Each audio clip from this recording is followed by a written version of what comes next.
Hey, honey, Yes, Barry? let's get out of here. Where are we going? Where do we always go?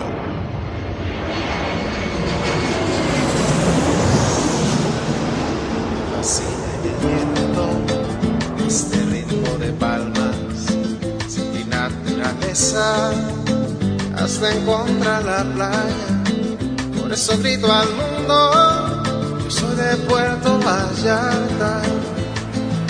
Samba de Puerto Vallarta, noche de arrullo en el mar.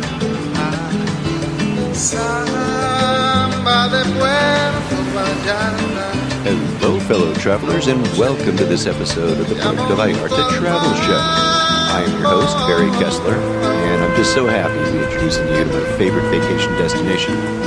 Maybe it's even yours, and that's Puerto Vallarta, Mexico. That music you're listening to is performed by Alberto Perez, and Alberto is the owner of the Lapa Lapa group of restaurants. Those are the Lapa Lapa, Puerto Vallarta's oldest restaurant on the famous Los Muertos Beach, and the El Dorado Restaurant and Beach Club right next door. So you can enjoy that fantastic view of the Los Muertos Pier, all lit up at night in beautiful colors, or during the day in its grand splendor, for breakfast, lunch, or dinner, seated with your toes in the sand right at the water's edge. It's so romantic. It's so Puerto Vallarta, my friends. This week, I am going to introduce you to one of my favorite artists in Puerto Vallarta. His name is Javier Nino, and you're just going to love him. We are also, speaking of love, we're going to be visiting the Chocolate Museum over in Vallarta, off of the Malecon. But before that, let's find out what's happening in Puerto Vallarta the 14th of December, 2018. Well, you guys missed it. All the processions have finally ended.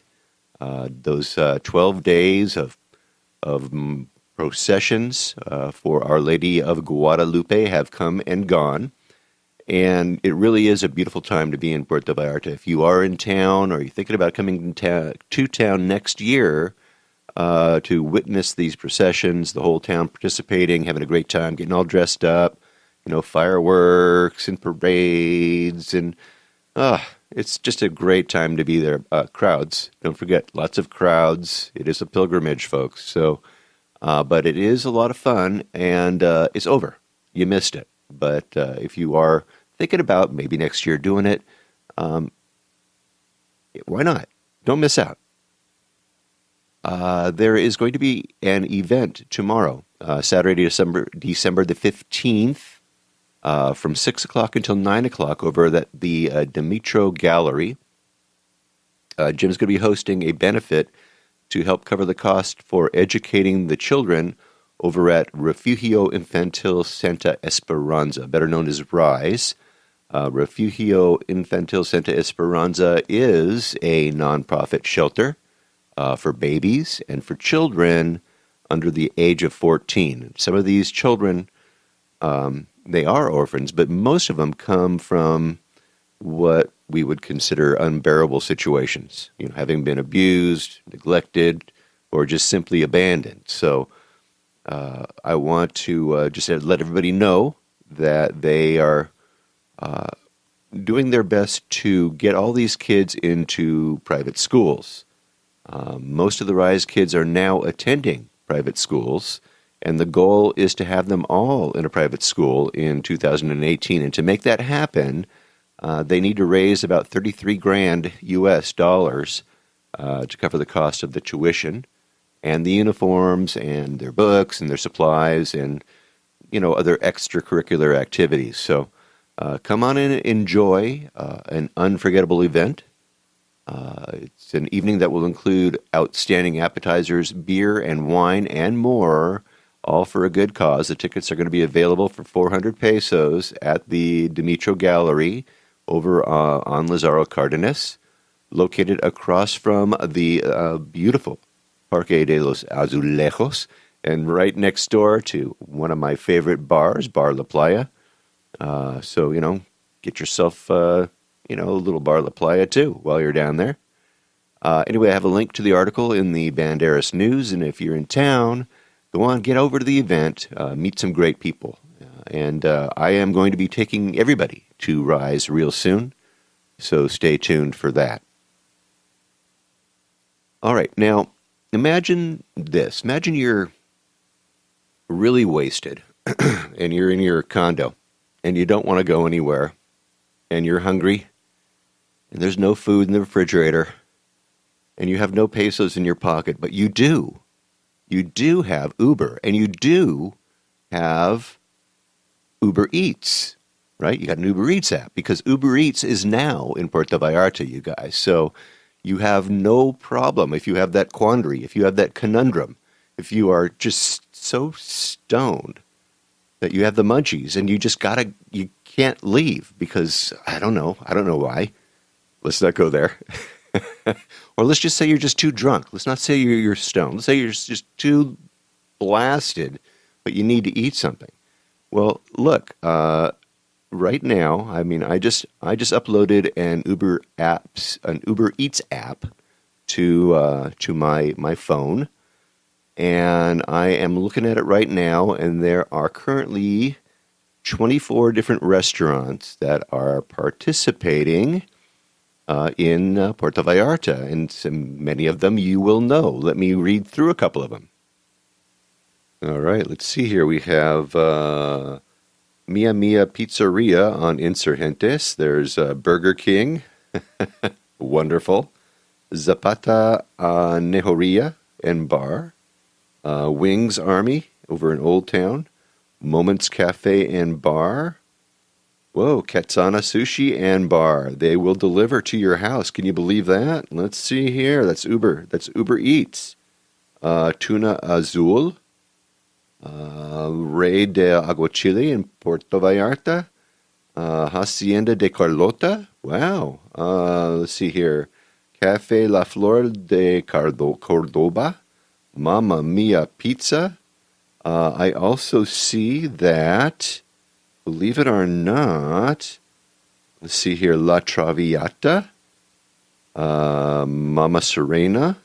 They deliver. Let's see. La Posta.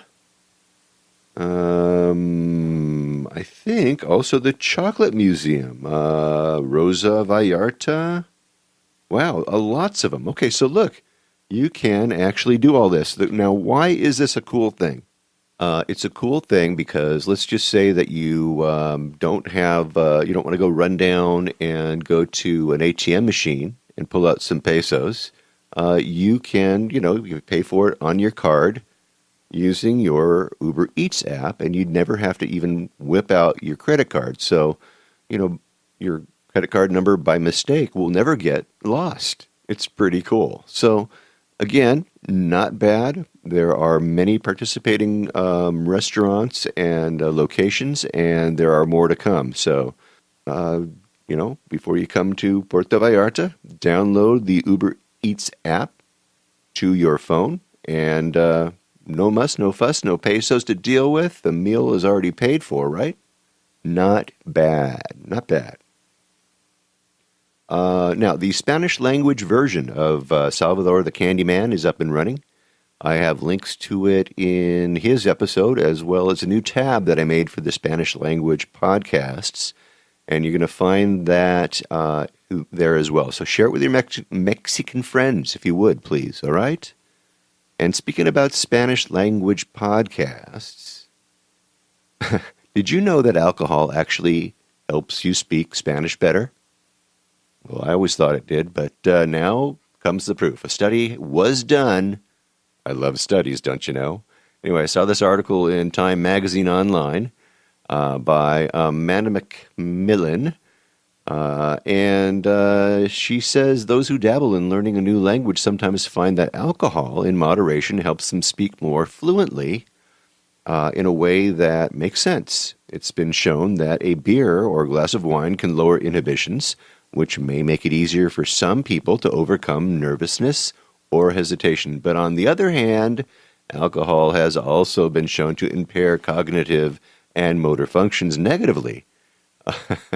and negatively affect memory and attention and lead to overconfidence and inflated self-evaluation. So do people really speak non-native languages better after drinking, or is it just that their liquid courage is talking?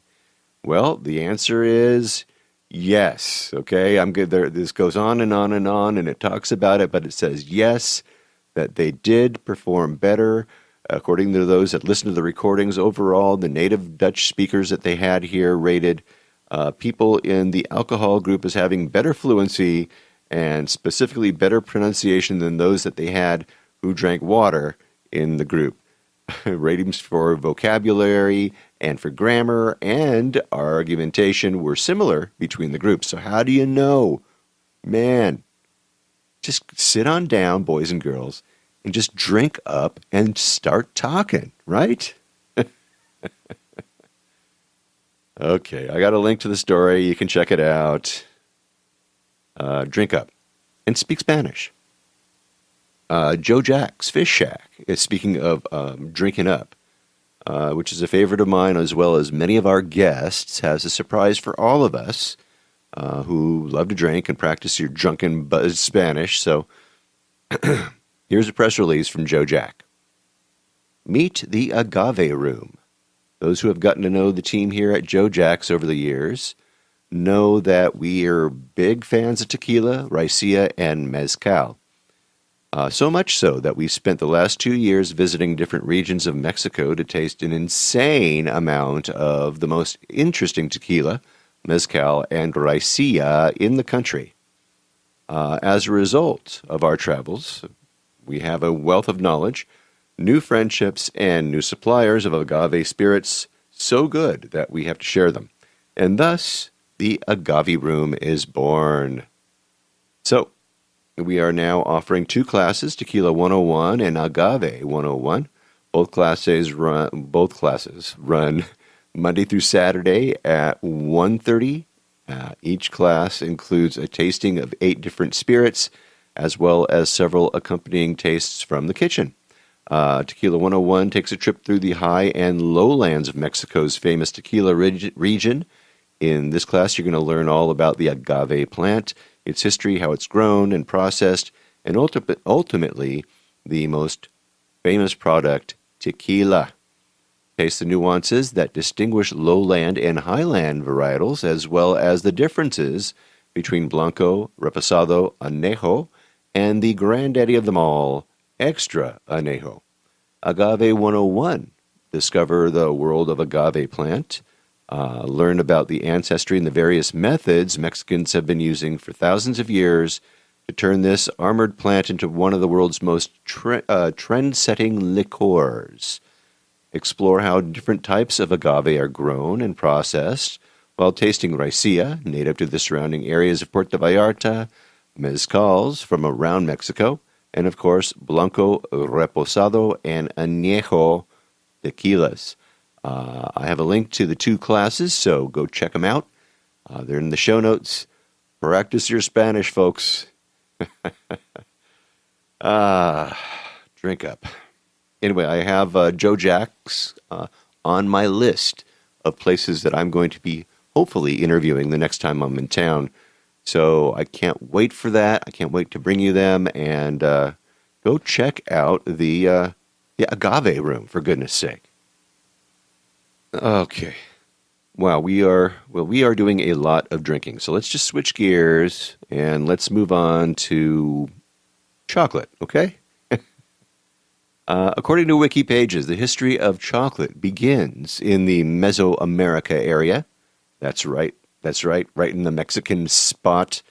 Fermented beverages made from chocolate date back to 350 BC. The Aztecs believed that cacao seeds were the gift of Quetzalcoatl, the god of wisdom, and the seeds once had so much value that they were used as a form of currency.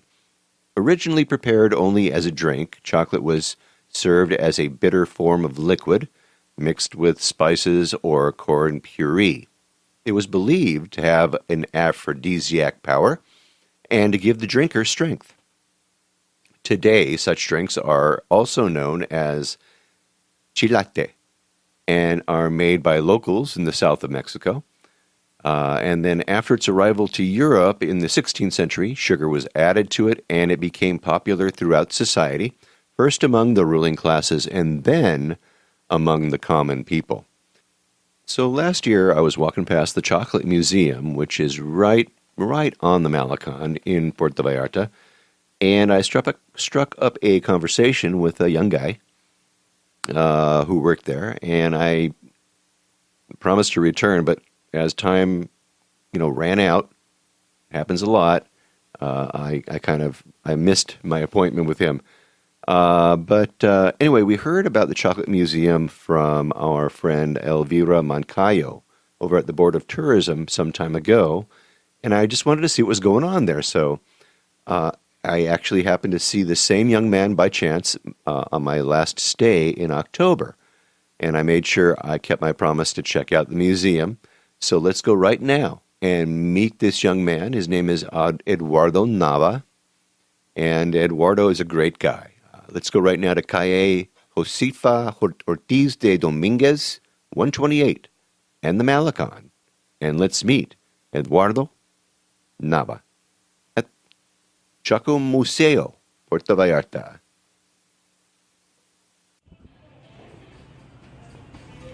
Eduardo, thanks for talking with me today. Yes, you're welcome.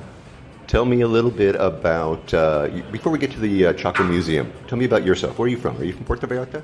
No, I'm actually from Puebla, Mexico. I was born there, raised in Durango my first 7 years, and then moved to America and lived there for about 16 years. I came back here to Mexico about 4 years ago. Lived in Durango for a year and then came to Puerto Vallarta. So I've been here for about 3.5 years now. Okay, you landed in the right place according to me because I love this place. So, tell us a little bit about how you landed here at the Choco Museum. Yeah, it's actually very interesting because it was actually my brother that was coming in for an interview. I actually ended up doing the interview with my brother, and my brother towards the end realized that this wasn't necessarily for him.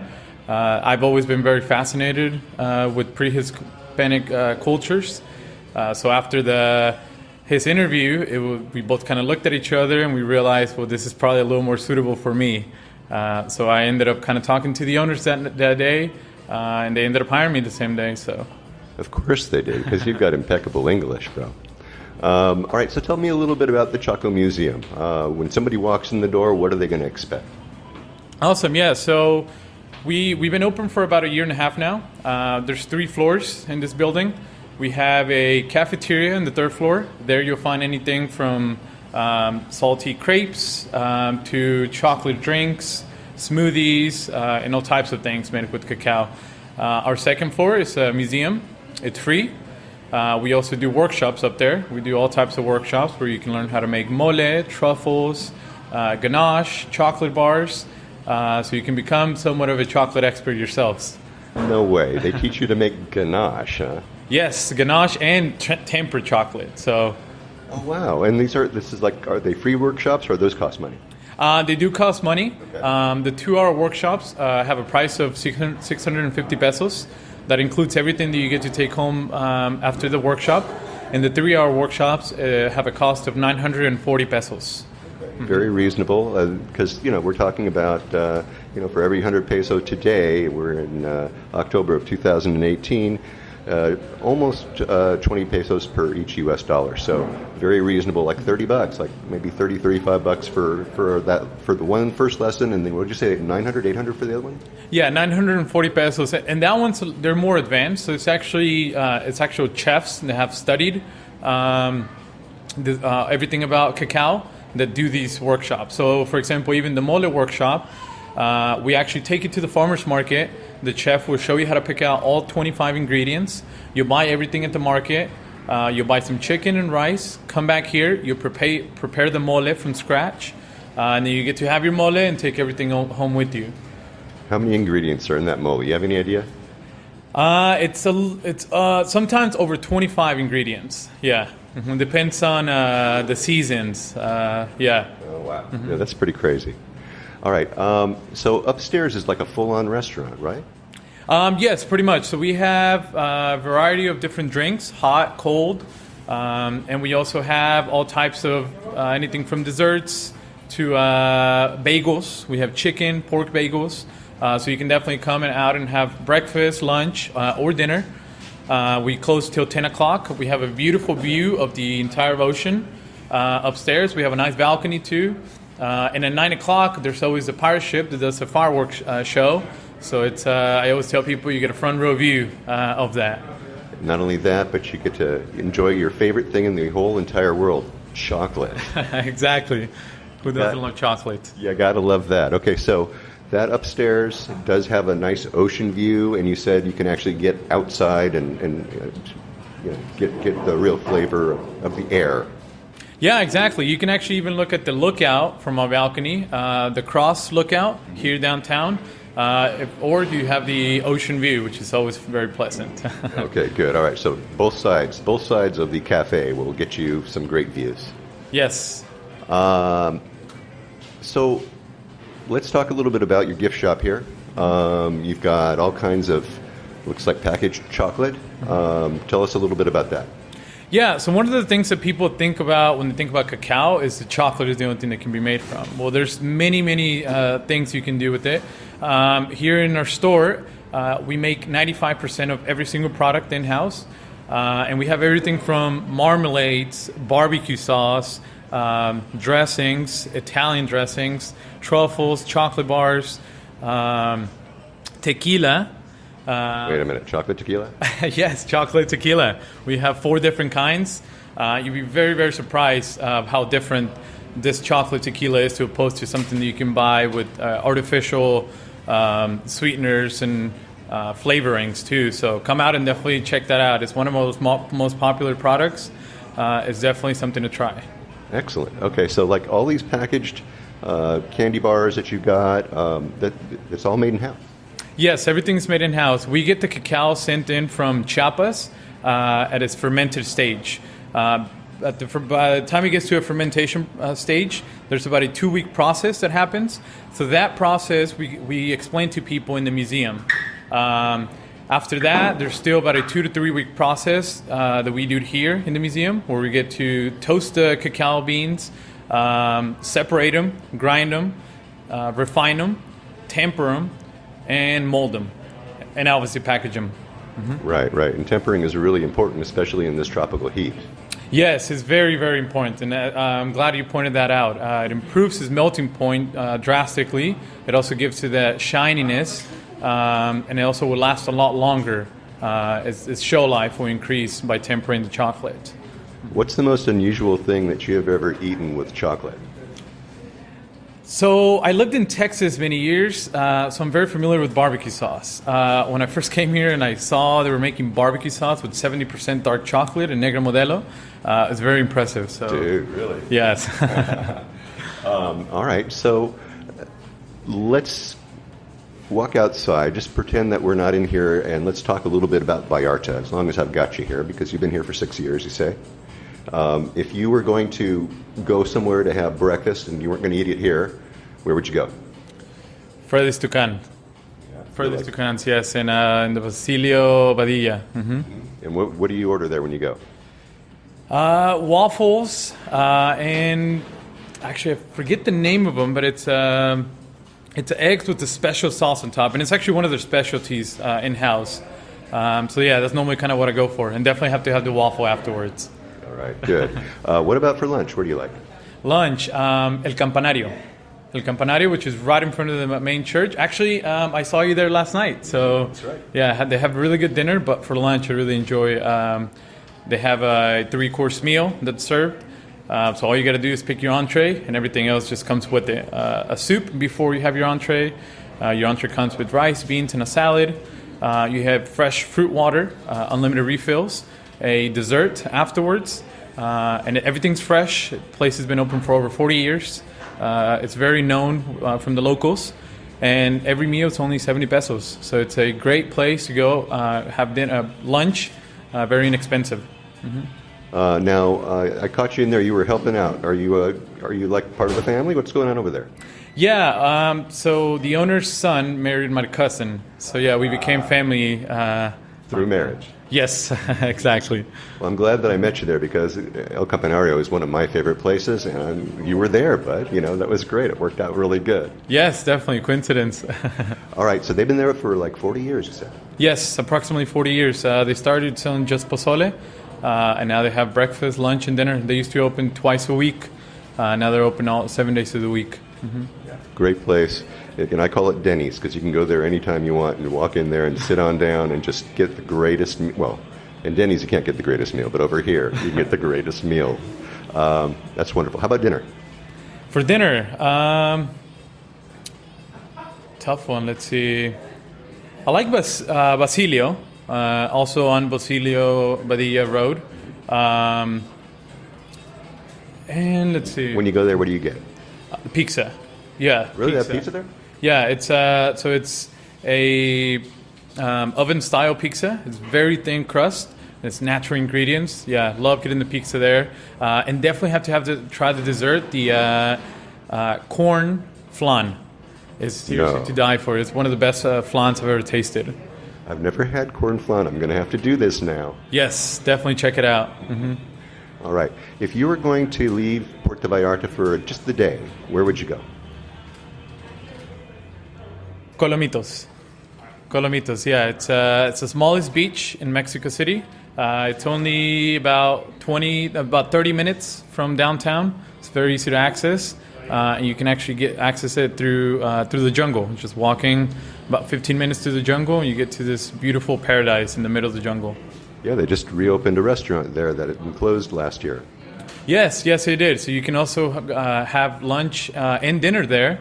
It's very isolated from everything else, so it's a very pleasant experience. Mm-hmm. And the water there is pretty amazing, too. The color of the water there is so unique, I think, to the area.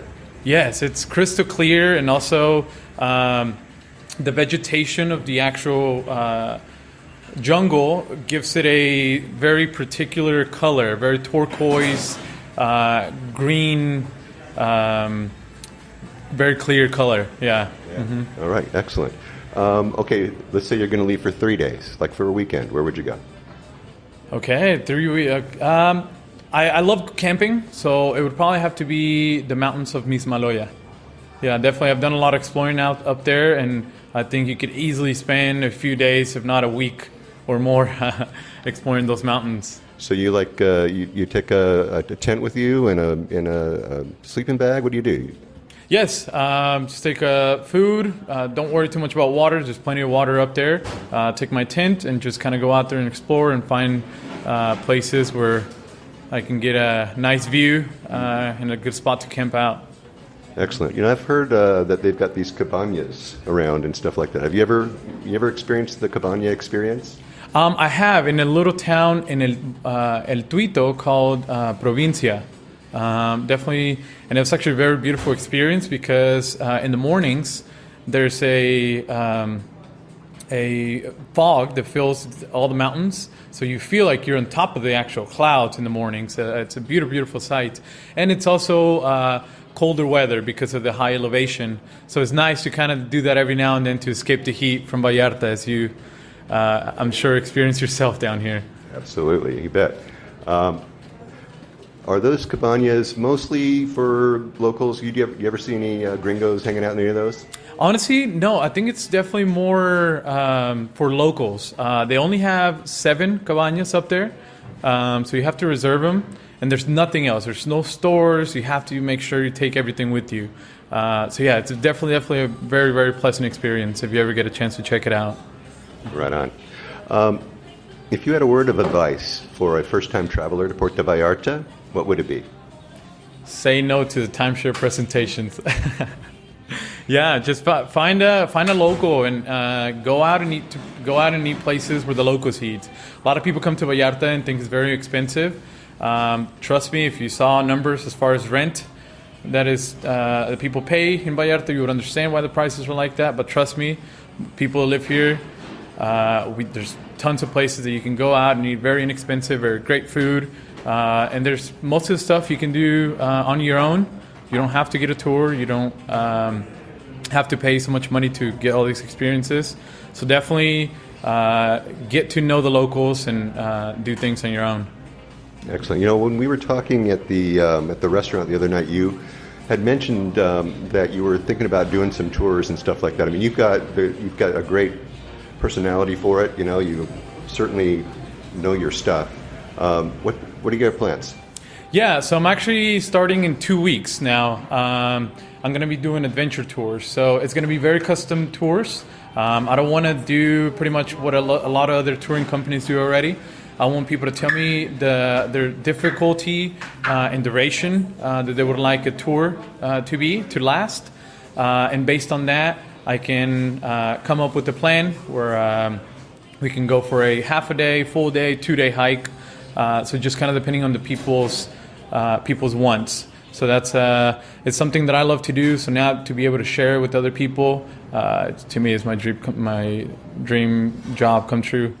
So that is going to be an adventure kind of a tour, and you have a name for it yet?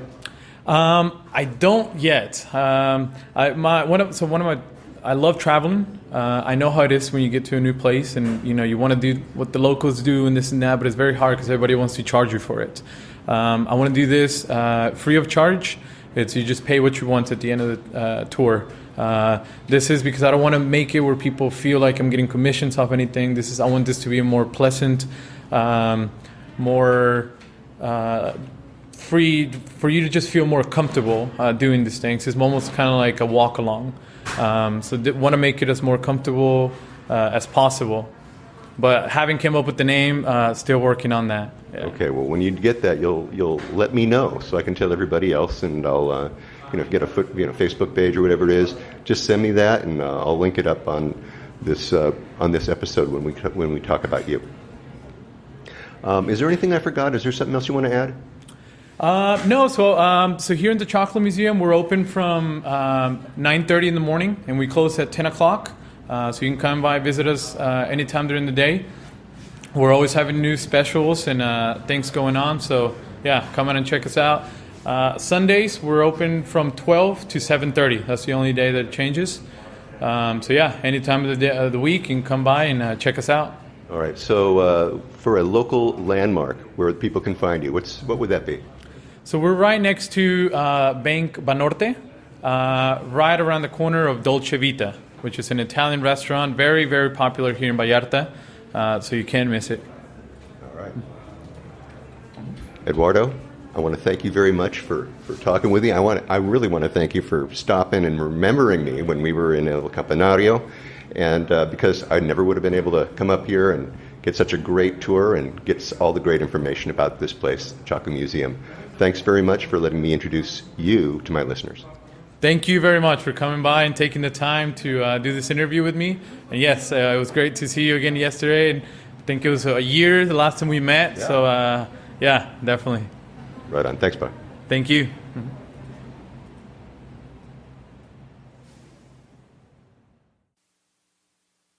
All right. That was great. What a surprise. What a nice guy. And what a cool place that chocolate museum is. You guys got to go check it out. They have workshops, a gift shop, they've got that restaurant, and like I said earlier, you can actually order from them through Uber Eats, right? What fun that would be to go there and make some chocolate from bean to bar, right?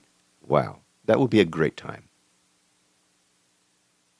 Now, I talked with Eduardo yesterday, and Eduardo, as it turns out, he did take off. He did leave the Museo de Chocolate there. And now he is doing tours like he said he was going to do. And I have his contact information. He's got his Facebook page there for his business. And I'll have it in my show notes. You can find it at www.facebook.com/Aventura Quetzal. That's again, facebook.com/Aventura Quetzal. All right? Check it out, and don't worry about it. You don't have to write it down. Go to my show notes, and you will find Eduardo's contact information. All right, and if you want to go on a hike, you want to go do something really interesting like that, Eduardo is your man. All right, let's go from the art of making chocolate to the art of creating art, shall we? Let's get to our next guest. Javier Nino's art makes me happy. I mean, his art usually depicts a Puerto Vallarta of times past, bright, bright colors, whimsical, magical creatures that are mixed into the painting. The name of his studio is Galeria Fábrica de Sueños, which translates to maker of dreams, or what dreams are made of, I guess. Pretty cool, right? Well, I'm going to let Javier tell his story himself to you guys. And Javier, although he speaks English, requested that we do this interview in Spanish. So here we go. I'm going to go do the same as I did with the interview with Salvador. Remember Salvador? I'm going to dub my voice in English over our conversation in Spanish, okay? Please forgive me. I got to tell you that Javier speaks wonderfully. I don't. Anyway, let's get right now to Lazaro Cardenas, number 322 in the Emiliano Zapata neighborhood. And let's meet El Maestro Pintura, Javier Nino, of Galeria Fábrica de Sueños, the dream maker. Javier, thanks for talking with me. Were you born in Puerto Vallarta? Yes, I was born in Puerto Vallarta in 1950. That time, Puerto Vallarta was a small town with about 5,000 inhabitants. How was that? Oh, it's changed. It was a small town. It was like a big family, really, 5,000 people. I mean, everybody knew everybody. The parents knew everybody. Everybody knew everybody. It was a big, huge family, practically. It was a very solitary town. There wasn't a lot of communication. There was no road. We had to get around with mules or horses in order to get to Guadalajara or Manzanillo, Tepic. Only with mules and burros. It was a very pretty time because it was a very, very solitary town, a very wild town, a lot of vegetation, a lot of birds, a lot of fauna, like a jaguar, for example, armadillos, a deer, and the rivers were really, really big at that time, too. When did the tourists come? The tourists began to come, I think they say, in 35. There were North Americans, but generally the tourism were people that came from Tepic and Guadalajara. And they came for nothing more than just the holidays. And it was a very, very, very wonderful time. Did people come by the plane? Avions, small planes. In 36, a pilot, this North American, his name was, the people called him Pancho Pistolas, because he had these pistols that he carried, you know. You didn't trust anybody. Anyway, there are photos. There is actually some history on Pancho Pistolas. But he landed in the area near the Sheraton, where the beach was very, very flat. The people were very enthusiastic. The first one was around 35, 36, but it was the first time that they could have communication in the area for tourism, you know. Then others began to come small, you know, 5, 6, 7, 8 persons. I want to know the first time that you started painting. I started in school, in elementary school. In the second, third year of school, I had I had problems psychologically because my padres were separated. They were getting divorced, and I was like 4, and well, my parents were separated, and so I felt real sad, real alone. And in school, it hurt my time in the classes with the teachers. I couldn't concentrate, and I was scribbling, just maybe making little stories, little comics, and in time I went through the grades and so forth, and I would draw pictures of my friends, caricatures of them, and that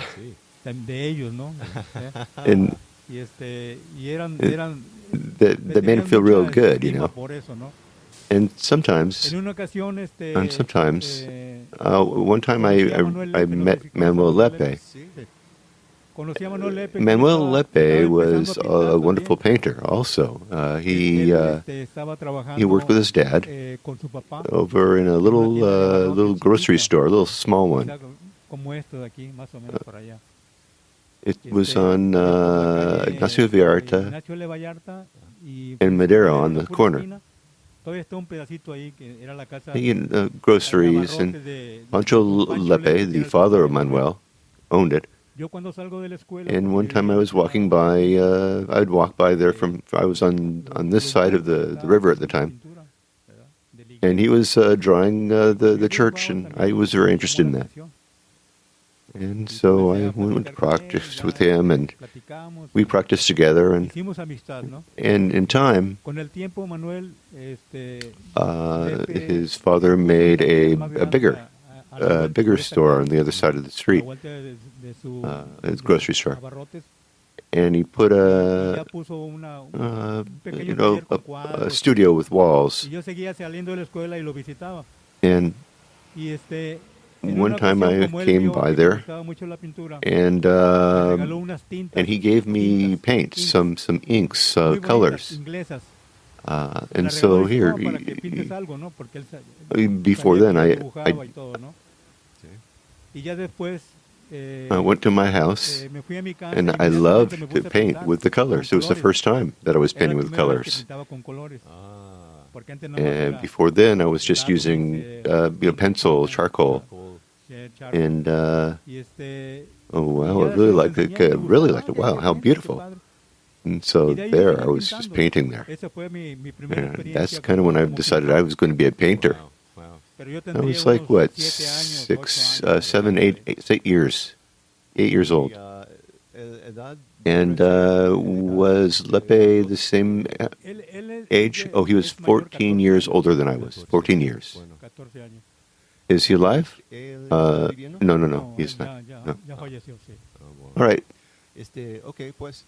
After, you went to go study in Mexico City, right?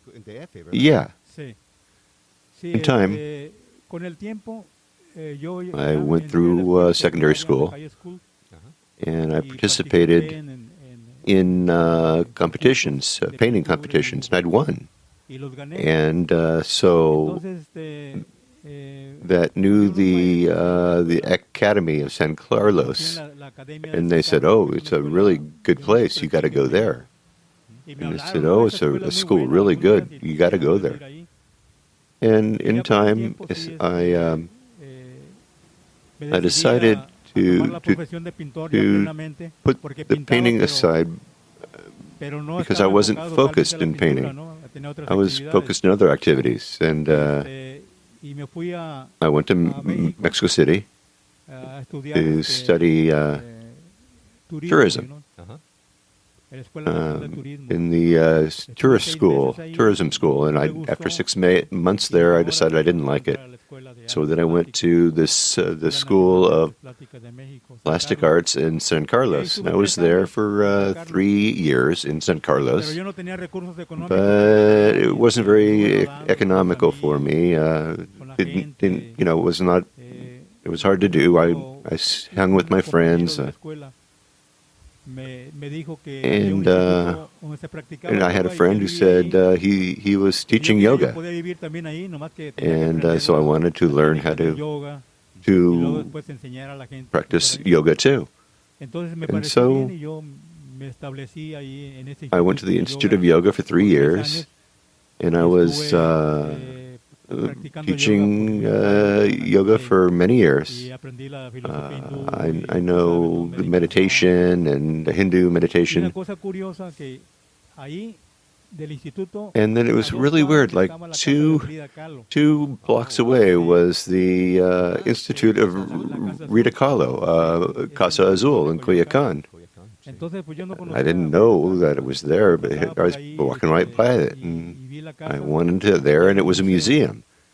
And I really liked it there. Wow, Frida Kahlo, very, very great artist, and she's dead, many years. And there, I was, there, anyway, 3 years in Mexico City, and then I came back to Vallarta on vacation, and Lepe had a huge gallery. He was very, very famous, triumphed.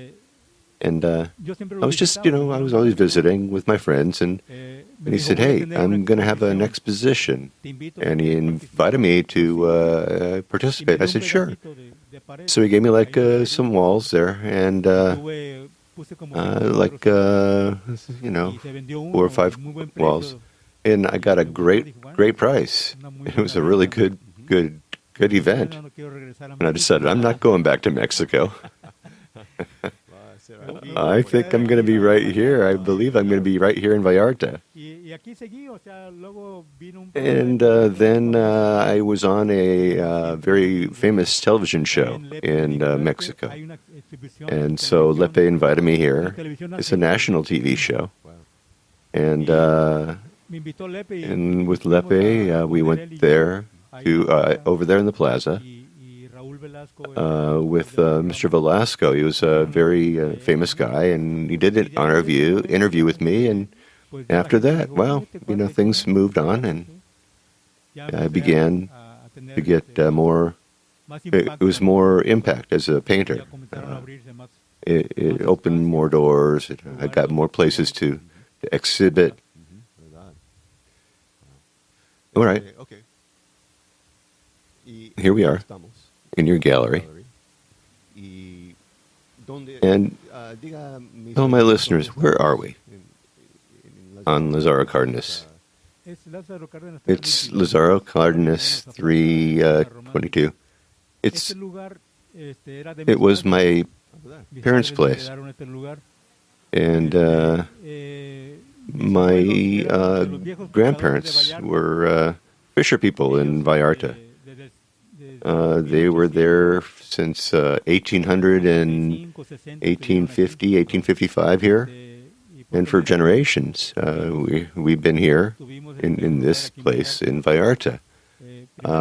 First I was born on Calle Libertad and Morelos on the corner there, that little building there. That's where I was born, and after that. We changed sides because my grandmother liked the mountains and had a whole place over here near here. And this part was of my mom. Anyway, been here many years in this place. It was a florist shop for a time, and then we split the places. The gallery on one side and the florist on the other side. And then over the time, it became completely the gallery, which is what we have right here. And where do you paint? Oh, I paint here, and I paint in my house. when you sit down and paint, do you have the picture in your mind?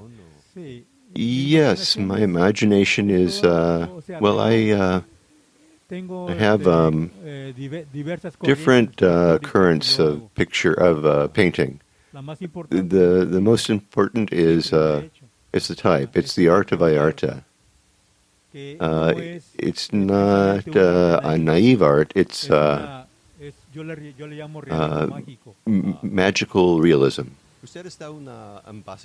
You're an ambassador, are you not? I see lots of photographs with you in different cities in the United States. What are you doing? Are you working with the tourist office? What is it? One very important thing, in 1979, I knew some people from Santa Barbara, California. They had a sister cities association of Santa Barbara and sister cities with Santa Barbara, with Puerto Vallarta. And then they invited me to participate in Santa Barbara. At this time, they had problems with graffiti and on the walls and all the places around. The young people were making graffiti, and so they got the students together with and made a big mural on the walls in the streets. So we had a big group from Vallarta participating with lots of artists from Santa Barbara, and we painted primarily over in Ortega Park over there. It was ephemeral. The murals were not permanent, but we have to have relations with the sister cities, and we had other sister cities in different parts, like Oxnard, Los Angeles, and then after, other associations, sister cities, all over, because it's worldwide. And so Chicago has a sister city, and also, with Puerto Vallarta, and Texas has also a sister city in Vallarta, and San Francisco también. Yeah, they just did. San Francisco. And then, in Europe, like France and Spain also.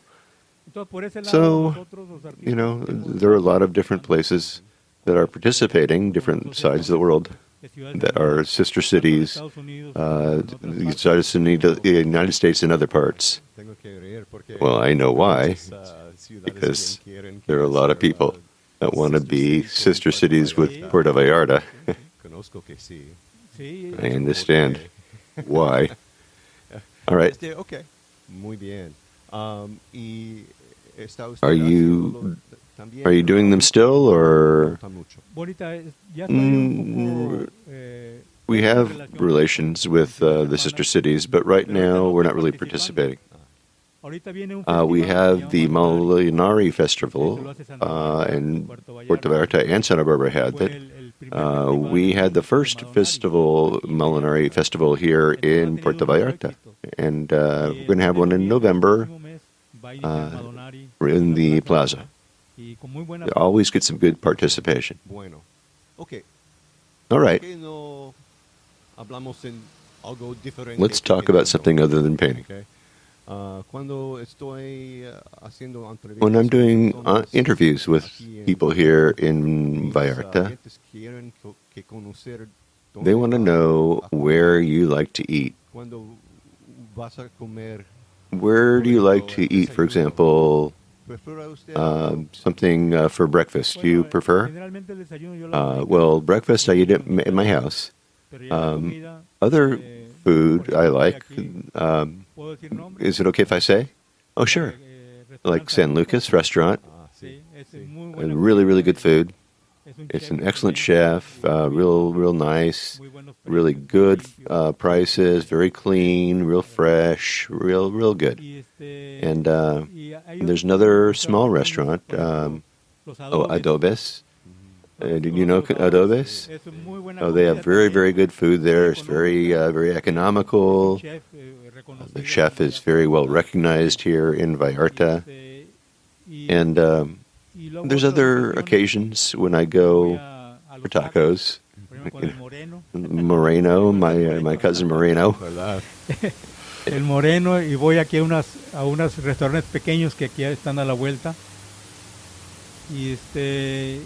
And when I want a little variety and I don't want to have any meat, I want some soup, some salad, good prices, real clean. Over on Vestuniano Carranza in front of Papa Limon. And there's sometimes when I just go home, to make my own food. Yeah, a lot of people say the same thing. I eat at home.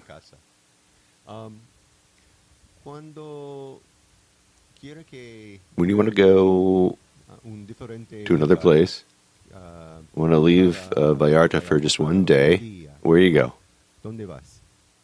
From here? Away? I go to Yelapa, San Sebastián. A Mascota, a Talpa de Allende. Puedo ir a Compostela también.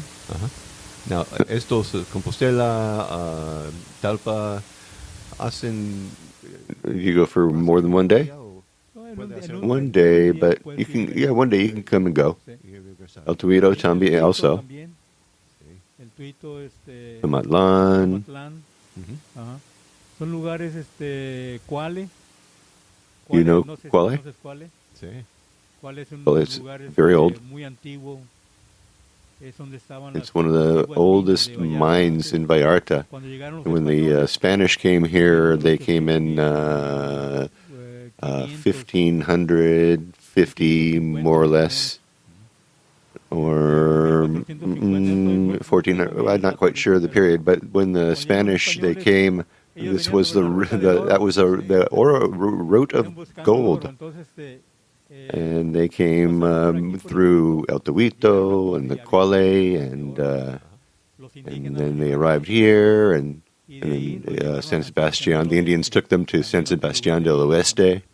It's a very historical, very old place. Lots of minerals there. Is there any silver there now? Well, yeah, there are, but the question is there money to pull it out? All right. If you want to go a different place for more than a day, like 3 days, where will you go? Guadalajara, a Tepic, a Mazatlán, a Manzanillo, a Melaque, a San Miguel Allende. They're very pretty places. They're colonial places. And in 3 days, you can have a great time there. And when you go, where do you go? Do you go by bus or what? Yeah, bus or car.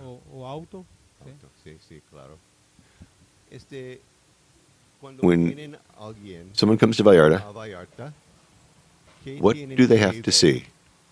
Well, obviously, you have to see the beaches. I recommend Quimixto, Manjahuitas, Caleta, Las Ánimas, Yelapa, Cabo Corrientes, and the part Maito. And Maito, they are beautiful virgin beaches just south of Puerto Vallarta. And Maito There are kilometers and kilometers of natural beaches, very beautiful, beautiful beaches, and they're just all there all by themselves, very clean, and obviously, apart from the beaches, trips on yachts and boats, because to know Vallarta through the yachts, through the boats, because Vallarta is located, it's a refuge between the mountains. Then they can be appreciated when you're inside the sea, and then you see little Puerto Vallarta, the small great goddess of the mountains. And then the other thing that you can do is make trips to the Sierra, trips east on horse, trips for example, on Quale, very, very old, and obviously visit the galleries because there's many in Vallarta, and a lot of art for all tastes, and recognized painters from both Mexicans and Europeans and Americans who live here in Vallarta. Is there something else that we need to talk about? Well, come to Puerto Vallarta. There's a sense that is the essence of the fishing village. It's not dead. Vallarta hasn't died. It's a big city now. Preserves the essence of the ancient settlers, because it's a small town of 5,000 inhabitants multiplied with a lot of arrivals of more people, began to marry among other families, and made a new Vallarta. There's a very, very beautiful story about Vallarta. A lot of history that you got to know better. Well, you are a great part of the history of this city. Thanks for talking with me and allowing me to introduce you to my listeners. Gracias. Muchas gracias, Barry. Es un honor que hayas venido aquí a mi estudio a hacerme esta entrevista. Estoy muy contento y muy feliz de recibirte aquí en Puerto Vallarta. Muy bien. All right, you guys, get on down here, see Javier, check out his beautiful paintings. It's just fabulous. Gracias otra vez. Gracias. What a great story. I have pictures of all the things that we talked about, as well as his studio, his artwork. And, Javier also has a large selection, if you go to his place, of prints. They're at very, very reasonable prices. So even if you can't afford any of his beautiful acrylic masterpieces, you can easily afford one of his beautiful prints. And again, I have all of Javier's information as well as a map to get you right to his front door in the show notes. So have a look. And then next time you're in Puerto Vallarta, just stop by and say hi to this fantastic artist. Take home some of his work, and don't be afraid, man. Javier, he doesn't bite. Make sure that you tell him also that you heard him on the Puerto Vallarta Travel Show, okay? All right. Okay, well, that should do it for this week. Next week, stay tuned for more on-the-ground reports from Puerto Vallarta, Mexico, with travel tips and great restaurant and excursion ideas and more. But until then, remember that this is an interactive show where I depend on your questions and your suggestions about all things Puerto Vallarta. If you think of something that I should be talking about, please reach out to me by clicking on the Contact Us tab and sending us your message. And remember, if you're considering booking any type of tour while you're in Puerto Vallarta, you must go to vallartainfo.com, that's JR's website, and reserve your tour through him right from his website. Remember, this is a value-for-value proposition, my friends.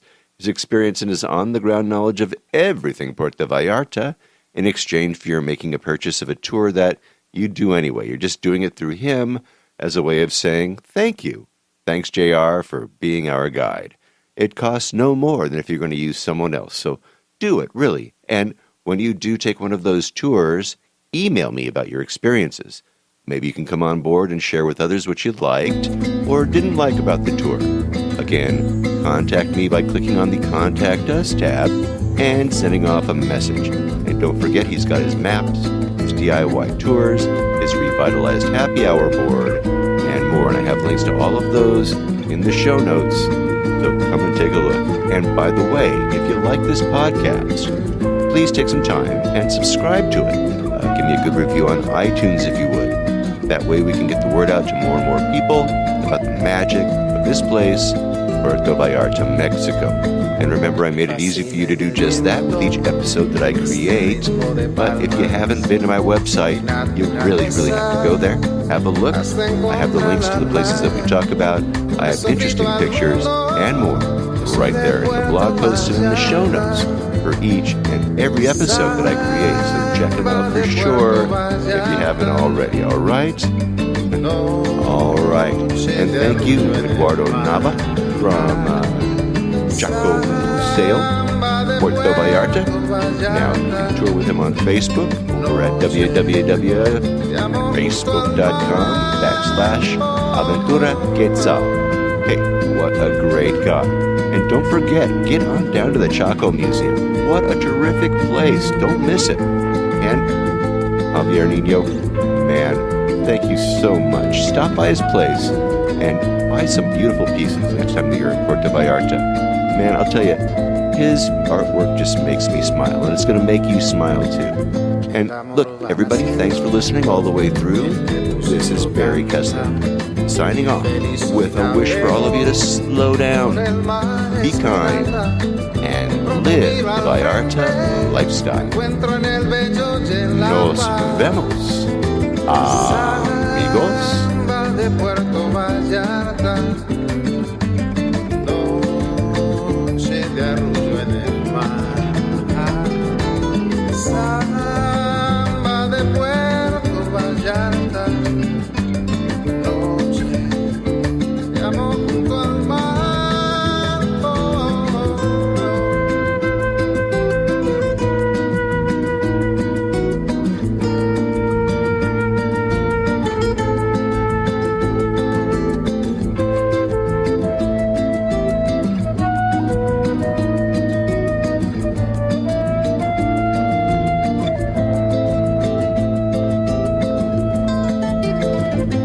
Solo camino eterno por la playa, me encuentro junto al río cuando todo está en calma.